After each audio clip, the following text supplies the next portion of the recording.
It was a chilly Monday morning, and the courtroom buzzed with a mix of anxiety, curiosity, and the occasional observer's indifference.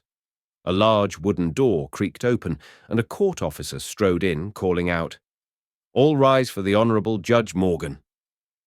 The crowd stood, the benches groaning under the abrupt movement, papers rustling, and shoes shuffling. However, one man remained seated in the middle row, silent and still. His name was Ethan Cole, and he occupied a sleek black wheelchair, his hands resting calmly on his lap. Judge Morgan entered with her customary serious demeanor. She sat, scanned the room, and then her eyes locked onto Ethan. "Excuse me, sir," she asserted sharply. "Why are you still seated? I said everyone must stand when I enter." People turned to glance at him. A few whispered, while others looked away, avoiding the tension that was building.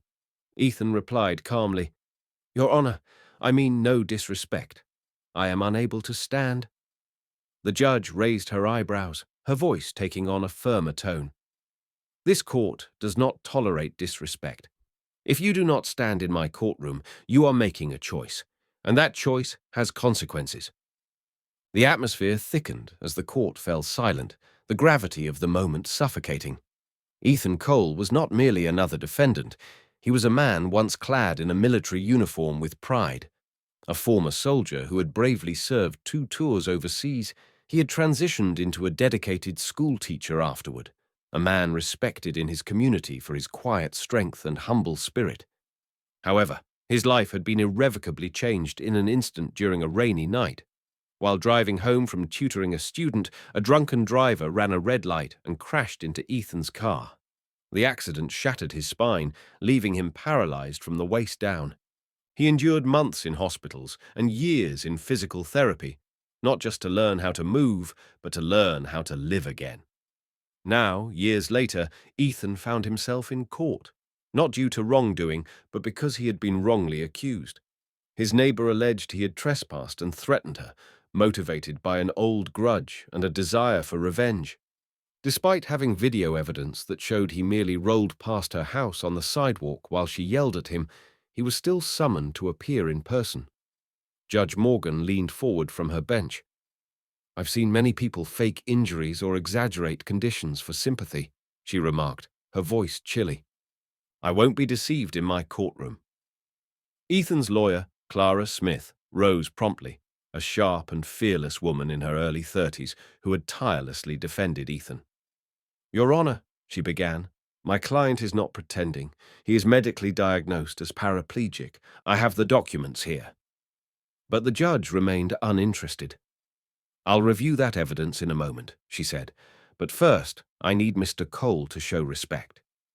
Ethan met her gaze, calm yet firm. "Your Honor, if I could stand, I would. I don't seek pity. I only ask for fairness." Clara approached with a folder filled with relevant documents, handing it to the bailiff, who delivered it to the judge. Inside were X-rays, medical reports, military records, and statements from grateful students who shared how Ethan inspired them to persevere. As Judge Morgan opened the folder and began reading, her expression slowly shifted. Ethan spoke once more, not with wrath, but with quiet dignity. "I served this country at 20. I fought in the desert, carried wounded comrades on my back, and returned home hoping to make a difference. After the accident, I thought I would lose everything, but I chose to live, to teach, and to serve again. I never imagined I would have to prove my honesty just to be believed." The courtroom fell completely still, entranced by his words. The judge finally looked up, her tone softened. "Mr. Cole," she said slowly, "I was mistaken. I made a judgment before knowing the truth, and for that I sincerely apologize." The judge then addressed the entire room. "Let this be a lesson for us all. Justice is not about power, but about truth and humility." She stood, not dutifully, but out of respect, and declared, "Thank you for your service and your courage." One by one, individuals in the courtroom began to rise, not because they were ordered, but out of admiration, giving Ethan a standing ovation. Even the bailiffs and court officers joined in, applause echoing throughout the room. Clara smiled through tears at her client, while Ethan nodded, humbled but resolute. He only desired to be heard, and at last he was. The court then reviewed the surveillance footage Ethan had provided, which clearly depicted the truth. Ethan had done nothing wrong. The accusatory neighbor was seen yelling insults as he passed her home calmly. The judge swiftly dismissed the case, proclaiming, "This court finds Mr. Cole not guilty on all counts. Furthermore, we assert that the allegations against him lack evidence and are steeped in bias. This case is now closed." Clara patted Ethan's shoulder as he exhaled deeply, relief flooding him for the first time in days. Outside the courtroom, journalists rushed to interview Ethan, but he gently declined. Instead, he rolled over to a small group of students from his former school who had come to support him.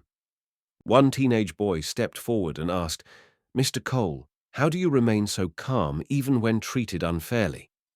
Ethan smiled warmly and replied, "Because anger does not build bridges, but honesty does. I believe truth always finds its way if you continue to stand for it, even when you can't stand on your feet." His words would later gain traction, shared across social media, news outlets, and blogs, symbolizing quiet strength and dignity. Thank you for watching this powerful story about courage, dignity, and the resilience of the human spirit. Ethan Cole taught us all that true strength is measured not by our physical abilities, but by our choices of heart. If this story moved or inspired you, please take a moment to like this video. Your support is invaluable. To hear more uplifting true stories that challenge and change our perspectives, subscribe to our channel and turn on the notification bell to never miss an episode. Remember, justice begins with understanding, and dignity starts with listening. Until next time, stay kind, stay strong, and always believe in the power of truth.